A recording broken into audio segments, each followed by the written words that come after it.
నమస్తే. Welcome to big Telugu TV. ప్రస్తుతం మనతో పాటు ఉన్నారు అనలిస్ట్ రాహుల్ అయ్యర్ గారు. హలో అండి రాహుల్ హాయ్ గారు. అండి. మనం చూసాం కాశ్మీర్‌లో జరిగిన దాడి. భారతదేశానికి సంబంధించి అత్యంత బాధాకరమైన సంఘటన. అసలు ఎటువంటి తప్పు చేయకుండా శిక్ష అనుభవించిన కుటుంబాలు, జీవితాలు అక్కడున్నాయి. కాళ్ళ పారాని ఆరకముందే భర్తను కోల్పోయిన సంఘటనలున్నాయి. తండ్రిని కోల్పోయిన సంఘటనలున్నాయి. చిన్నపిల్లలు బయటకొచ్చి అసలు ఏం జరిగిందో కళ్ళకు కట్టినట్టు మాట్లాడుతున్నారాళ్ళు. అత్యంత బాధాకరమైన సంఘటన. సో, దానికి వెంటనే ప్రధానమంత్రి మోదీ గారు స్పందించారు. వాటర్ ఆపేసాము సింధు జలాల నుంచి అని అన్నారు. మరోపక్క పాక్‌తో ఉన్న దౌత్య సంబంధాలన్నీ బ్రేక్ చేసుకున్నామన్నారు. ఇప్పుడు మనం చూసాం. పాక్‌పై కూడా మన వాళ్ళు దాడి చేశారు. కొంతమంది పదుల సంఖ్యలో చనిపోయారు. ఏం చెప్తారు? 3 రోజుల నుంచి జరుగుతున్న ఈ మారణ కాండని నిద్రలో కూడా ఉలిక్కిపడేలా చేస్తోంది కొంతమందికి. ఆ హ్మ్. పహల్గాం ప్రజలకి, హ్మ్. అక్కడ వెళ్ళి అనుభవించి వచ్చిన వాళ్ళకి. రీసెంట్‌గా చాలా న్యూసులు చూసాం మేము. నేను ఈరోజు పొద్దున కూడా ఒక న్యూస్ చదివాను. కేరళకు చెందిన పవిత్ర అనే ఒక అమ్మాయి చెప్తోంది.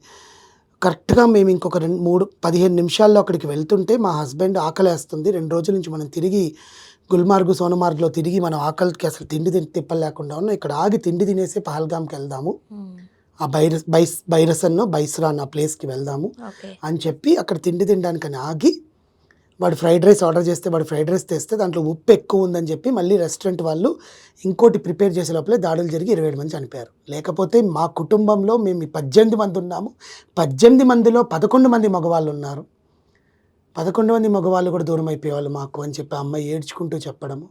అక్కడ ఏదో చిన్న దాడి జరిగింది కదా అని రోడ్డున పోయే వాళ్ళు చెప్పారంట. ఆ సౌండ్లంతా విని గుర్రాలన్నీ వెనక్కి పరిగెత్తుకుంటూ వస్తున్నాయి, జీపులన్నీ పరిగెత్తుకుంటూ వస్తున్నాయంట వెనక్కి ఫాస్ట్‌గా. అదే. ఏం జరిగిందంటే మీరు ఇక్కడ ఉండొద్దు, వెళ్ళిపోండి అని చెప్తే గబగబా వచ్చేసారంట. ఏదో యుద్ధం జరుగుతుందేమో అనుకున్నారంట. ఓకే. ఇంటికొచ్చాక ఈ విషయం తెలుసుకున్నాక బంధువులంతా ఫోన్ చేశారంట. పహల్గామ్‌లో ఇలా జరిగింది, చనిపోయారంటే మీరు ఎలా ఉన్నారు, అసలు ఏం జరుగుతోంది అని. హ్మ్. వాళ్ళు అక్కడి నుంచి బయటపడడానికి ఇండియన్ ఆర్మీ నుంచి వాళ్ళు అక్కడి నుంచి శ్రీనగర్ ఎయిర్‌పోర్ట్‌కి తీసుకొచ్చేంత వరకు ఇండియన్ ఆర్మీ వెనకాల ఉన్నారంట. అంటే మొత్తం చుట్టుముట్టేసున్నారు. మనకు 5 మందే అని చూపించారు. కొండల్లో అంతా బ్లూ కలర్ డ్రెస్సులేసుకొని అవును. ఒక పని చేస్తున్న కొండల చర్యలు పగిలిపోతుంటే పని చేస్తుంటాయి చూడండి.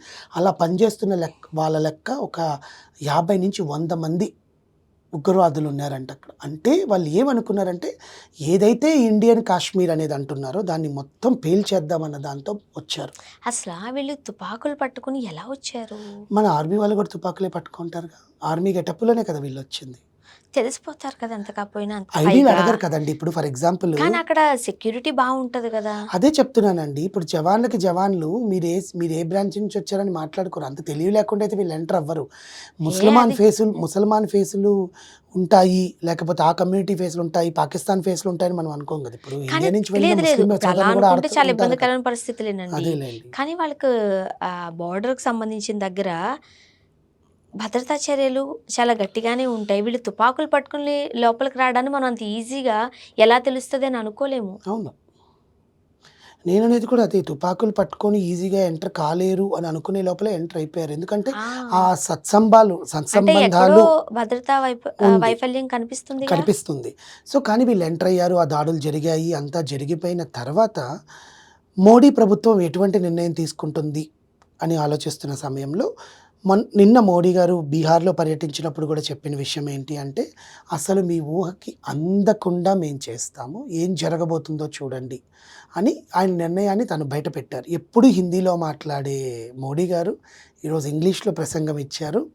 అది కూడా ఎంత కోపంతో, బాధతో, ఉద్వేగంతో ఆయన ప్రసంగించారనేది మనం చూడొచ్చు. దీంట్లో ఆయన చెప్పిందేందంటే మొట్టమొదటిది 1960లో ఏదైతే సంతకం చేశారో జవహర్లాల్ నెహ్రూ గారు, అప్పటి పాకిస్తాన్ అధ్యక్షుడు ఆయూబ్ ఖాన్ గారు ఏదైతే సంతకం చేశారో సింధు నదిని మేము హ్మ్. ఆపేస్తాము. ఆ సింధు నది నుంచి 80% ఆఫ్ వాటర్ సింధు నుంచి మిగతా 6 ఉపనదుల నుంచి వచ్చే 80% ఆఫ్ వాటర్ మీ వ్యవసాయ దానానికి అంటే పాకిస్తాన్‌లో ఇప్పటికీ 72% ఆఫ్ ద పాపులేషన్ బతికేది వ్యవసాయం మీదనే. హ్మ్. పాకిస్తాన్‌లో మనలాగా సాఫ్ట్‌వేర్ కంపెనీలు ఇవన్నీ ఏమి ఉండవు. వాళ్ళు బతికేదే వ్యవసాయం మీదే బతుకుతారు పాకిస్తాన్‌లో ఉండే ప్రజలు. దానివల్ల 3,80,00,000 జనాభాకి ఆ నీరు అందుతుంది. ఇప్పుడు అక్కడే వచ్చింది చిక్కు. ఉమ్, ఇప్పుడు దౌత్య సంబంధాలు కట్ ఆఫ్ అన్నారు. అవును, సో అక్కడికి ఇక్కడికి వచ్చే ఈ ట్రాన్స్ఫర్మేషన్ అంతా బంద్ బంద్ అయిపోవచ్చు. అయిపోతుంది. అండ్ ఏదైతే చెక్ పోస్ట్ ఉందో దాన్ని కూడా బంద్ చేసేసారు. ఎస్, బానే ఉంది. అటారీ గేట్. ఓకే. ఇప్పుడు ప్రవహించే నదీ జలాల్ని ఎలా ఆపుతారు? అక్కడ డ్యామ్స్ డ్యామ్ ఏమైనా ఉన్నాయా? ఉందండి, ఉంది. మనకు గుర్తుందో లేదో మన చిన్నప్పుడు సోషల్లో ఇండస్ వ్యాలీ సివిలైజేషన్ అని చదువుకొని ఉంటాం, గుర్తుందా? ఆ ఇండస్ వ్యాలీ సివిలైజేషన్లో చెప్పేది ఇదే అనమాట. జనరల్గా అప్పట్లో మనకు కంట్రీస్ ఇవన్నీ ఉండవు కాబట్టి అప్పట్లో రాజులు ఎట్లా ఇండస్ వ్యాలీ సివిలైజేషన్ అనేది చేశారు. పాకిస్తాన్కి ఇండియాకి సంబంధించి కూడా ఆ ఇండస్, ఆ సింధు నది వెళ్ళే దాని దగ్గర డ్యామ్ కట్టారు. ఆ డ్యామ్ రిజర్వాయర్ నుంచి ఇన్ని క్యూసెక్కుల వాటర్ వాళ్ళకి 80% ఆఫ్ వాటర్ వాళ్ళ వ్యవసాయానికి, వాళ్ళ చేపల వనరులకి, దానికి దీనికి వెళ్తుంది. అంతేకాని వ్యవసాయానికి డైరెక్ట్గా పారే నది డైరెక్ట్గా వెళ్ళి పొలాల్లోకి అయితే వెళ్ళదుగా. పారే నదీ ప్రవాహంలో పొలాలు ఉండవు. లేదా వీళ్ళు ఏమైనా బిందెలు బకెట్లు పట్టుకుని వెళ్ళి నదిలో వచ్చి వ్యవసాయం చేస్తారా? చెయ్యరు. That is the foolish question. నేను కూడా అదే చెప్తున్నాను.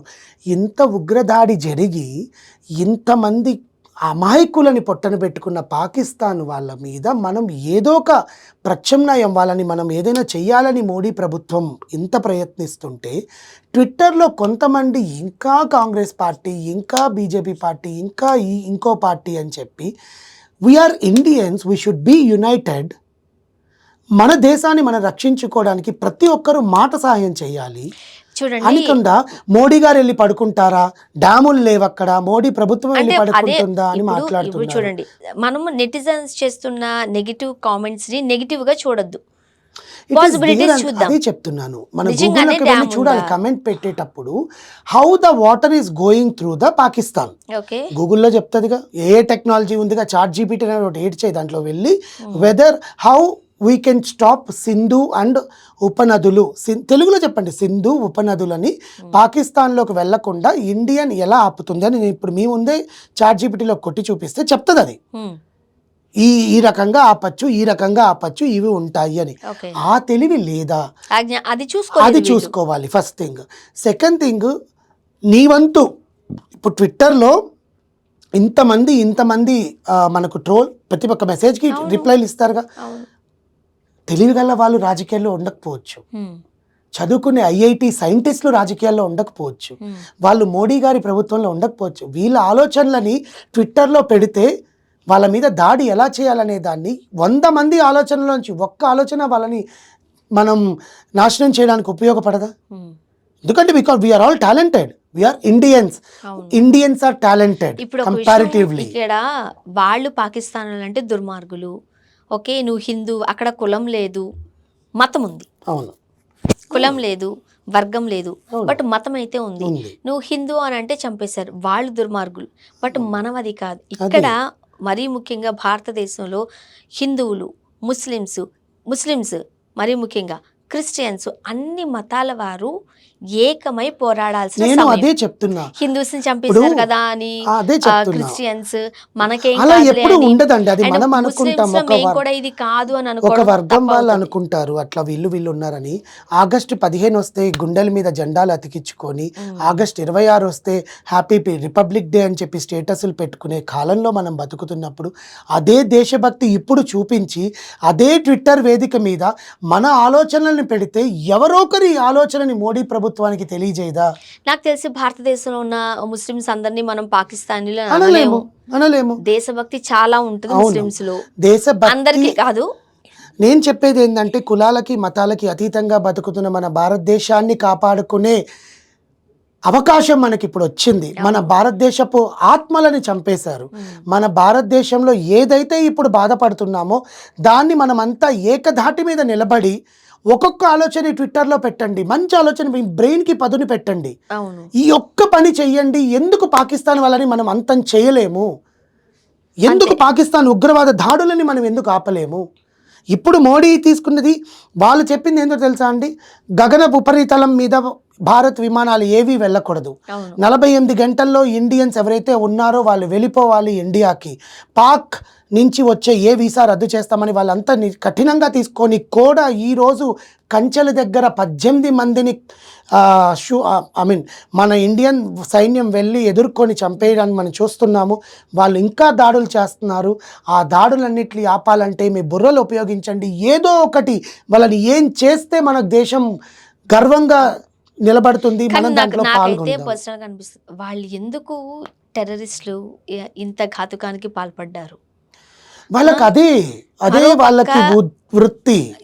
ఇప్పుడు ఒక డెసిషన్ అయితే తీసుకోవడం జరిగింది. అవును. నాకు తెలిసి ఖచ్చితంగా ఇది మున్ముందు తరాల్లో కంప్లీట్గా టెర్రరిజంని ఆపేస్తాం అనేది ఇప్పట్లో తెలియదు, కానీ టెర్రరిజం అడ్డుకట్ట వేయగలిగితే నేను ప్రస్తుతానికి ఇప్పుడు చాలు. అదే చెప్తున్నాను. మరి కొన్ని ప్రాణాలు గాల్లో కలిసిపోకుండా ఉండగలిగితే చాలు. టెర్రరిస్ట్ ని నిర్మూలిస్తున్నాము అని వాళ్ళు టెర్రరిజం ని నిర్మూలిస్తున్నామని ఇప్పుడు మోడీ ప్రభుత్వం చెప్పట్లేదు, కానీ మేమేంటో చూపిస్తాము, మీ ఊహకు తప్పకుండా. అందకుండా చేస్తామని చూస్తున్నారు.